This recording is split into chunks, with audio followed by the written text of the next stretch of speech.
Hi, this is Eric Martin with BoardGameGeek. I'm here with Adam and Brady Sadler for Blacklist Games, looking at Alter Quest prototype. Clearly, since there's no back on the box, nothing here. But we can learn what we are doing here. We are the ones doing the questing. Yes, we are. How are we represented in this layout, and what are we trying to do? All right, so in Alter Quest, you are taking on the role of daring heroes, delving into the dungeons of Aridica, which is the fantasy setting this game takes place. Okay. We have Cedrin Highmore and Rowan Laughlin. Every hero is represented by their own unique deck of cards, and they have unique abilities that are unique to their play style, so every hero plays differently. Okay. And you are going to a dungeon. This is obviously set up for a game in progress. When you set up the game, you just unfold the board, put the stairs tile in any room you want, and you start exploring. Okay. From the entry point and then go. Yep. And then the quest deck tells you your objective. If a hero is ever defeated, you lose. In this quest, for example, we're all looking for an altar stone, which is in our hero's play threat area. And once you find those stones, you have to take them to the altar here to cleanse them, and then you can defeat the villain to win. Okay. How many? What's the player count? 1 to 4 players. Okay. Do we change the setup at all based on the player count? Or the main thing that changes is during the game, whenever you open a door, you're going to draw threats from the threat deck, in this case the Frox. Okay. And whenever you open a door, each player draws a card. So that's kind of what balances the game out. Okay. And also the quests have objectives. For example, we each have to find our own altar stones. So that's how the game kind of scales naturally. So there's no special rules beyond that for how many people are playing. So if you're playing solo, you control 1 hero. If you're playing 4 player, each player controls a hero. Okay. So you have your altar stone in front of you now, which suggests you've already found it. This is it represents you searching for it. Yeah, because it's your threat area. Once you control it, there you found it. Okay, so what do I need to do to control it? So the quest deck will tell you, when you go into a room, you'll draw a quest card, and in particular this quest, you'll draw a card like this, the Rune Chamber. Okay. And this is attached to that room's feature, which in this room would be the Alchemy Desk, which I believe is the top card of this deck. Yes, it is.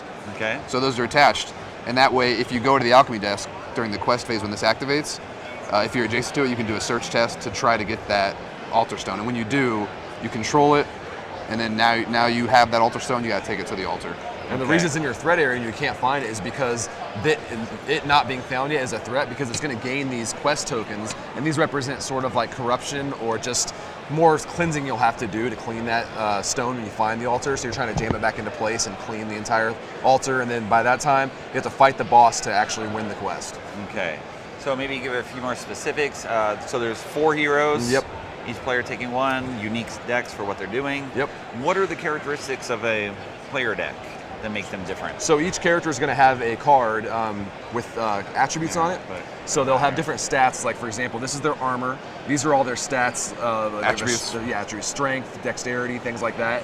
You'll have different health values. Their abilities will have a range often, and that's whatever this targets usually is within range of something.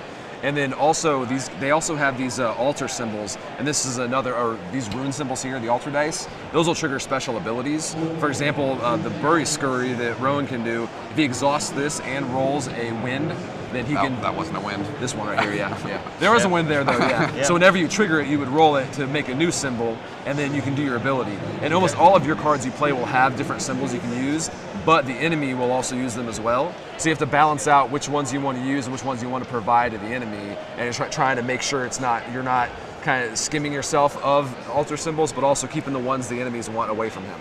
Okay. For example, the Frox, they love water, so you don't want to leave water in the pool, because that way they're going to use that to hit you back harder. Okay.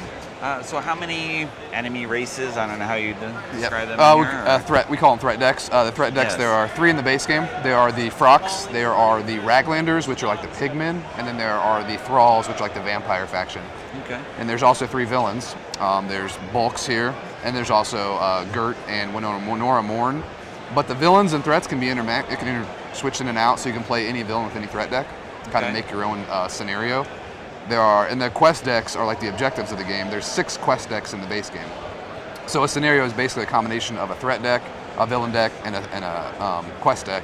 And you can mix and match those however you want. And the quests are, while they give you an objective, they're completely replayable because they're more giving you a framework of how you're exploring this dungeon, because the combination of decks will always make things play out differently. And plus the quest decks randomize, so whatever rooms you find are going to be in different orders depending on where you go and everything. So it's not all scripted. So. Okay. Anything you didn't mention so far? It's currently on Kickstarter right now. Yes. And there's a Fully funded, lots fully of stretch funded, goals unlocked. and one of the exclusives is an expansion designed by Isaac Childress from Gloomhaven. He's actually making a expansion that includes the werewolf faction and a new werewolf hero. So those are pretty. It adds more content to the game. Okay. So. When does the Kickstarter end? The end of this month, I Yes, believe, end June of this month. 28th, I think. So if this is published after that time, then you can look for it at release. It should be. I think Spring, it's. I think that the estimated release date is spring of next year. We're known to Q2 be a little 2020. early though. Okay. All right. Thank you very much. Thank you. Adam and Brady.